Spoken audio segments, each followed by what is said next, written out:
A ChiroSecure research update. A study in the Journal of Manipulative and Physiological Therapeutics investigated alterations in cerebellar output in a subclinical neck pain group and whether spinal manipulation before motor sequence learning might restore the baseline functional relationship between the cerebellum and motor cortex. 10 volunteers were tested with subclinical neck pain using transcranial magnetic stimulation before and after a combined intervention of spinal manipulation and motor sequence learning.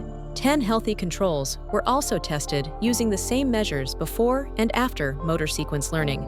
The subclinical neck pain group showed a significant improvement in task performance, as indicated by a 19% decrease in mean reaction time, which occurred concurrently with a decrease in cerebellar inhibition following the combined spinal manipulation and motor sequence learning intervention.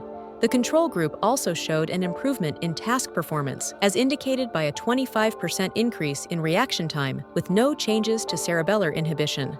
The study concluded subclinical neck pain patients have altered cerebellar inhibition when compared with healthy controls, and spinal manipulation before a motor sequence learning task changes the cerebellar inhibition pattern to one similar to healthy controls.